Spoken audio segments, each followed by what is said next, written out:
Welcome back everyone to Dogfight Central. I am CDRM13. In the last video we covered some basic terminology you'll need to understand going forward in this series. In today's video, we will begin going over the basics of BFM, starting with one of the simplest yet one of the most important aspects of the fight, energy and how to manage it. Before we begin, a quick caveat: I am not a real pilot and neither is anyone associated with Dogfight Central. All information is presented for critique and to add to the overall subject of BFM. With that out of the way, let's get into it.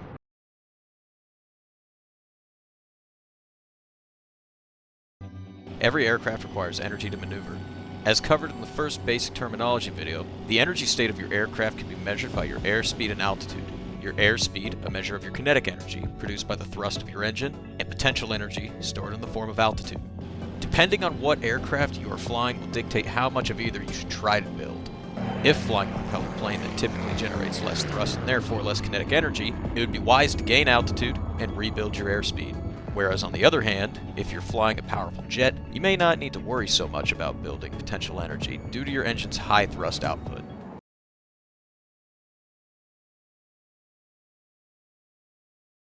In order for your aircraft to maneuver, you must have an adequate amount of kinetic energy.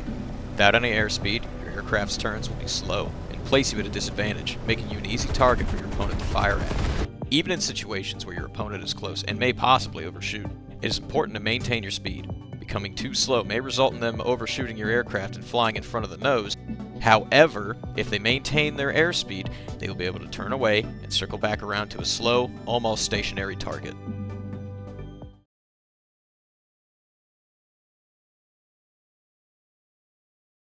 Before you can make a decision in a fight, you must be able to determine your energy state, your opponent's energy state, and compare them. Assessing your own energy is easy enough. Keep track of your airspeed while building or maintaining altitude. Assessing your opponent's energy can be a bit trickier at first, but with time and practice becomes easier. The first thing you can take note of is their altitude, whether they're lower or higher than you. Secondly, using visual cues from the aircraft, or by using your canopy as a means of measuring their speed by how quickly they cross your line of sight.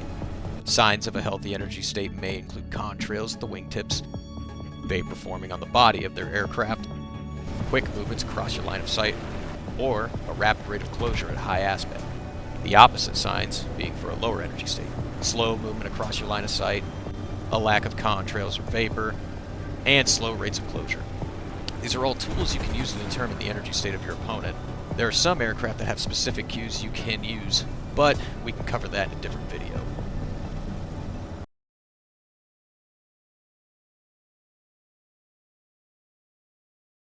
After assessing your opponent's energy state and comparing it to your own, it's time to make a plan.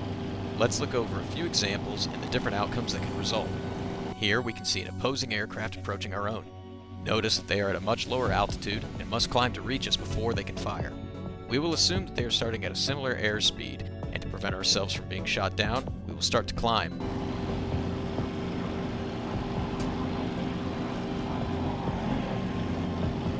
On the first turn, you'll notice that our opponent is able to get a more offensive position on our aircraft. However, we must remember that they had to trade their airspeed for altitude to reach our level of flight and get a solution for their gunshot. With this in mind, we can now assume that their airspeed is much lower than ours and perform a level defensive brake turn while maintaining our airspeed. Because the opposing aircraft had to trade its airspeed for altitude, we can now reach our optimal rate before them and quickly build an advantage on our opponent. Let's look at that same example again, only this time change how we react. Just as before, an opposing aircraft is approaching but at a lower altitude. Once again, we will assume they are starting at the same airspeed as us, only now as they trade airspeed for altitude, we shall do the same.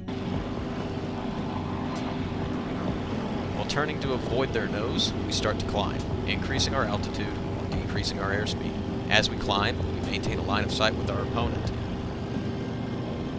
Although at first glance, it looks like they are in a winning position, they have in reality put themselves at a disadvantage. As we climb to avoid their nose, they have bled all of their airspeed and now must build it once more before being able to engage us further.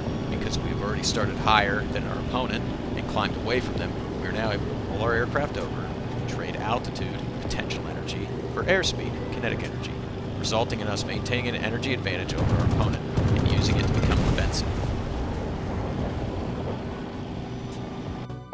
Bear in mind, not all aircraft perform the same as others.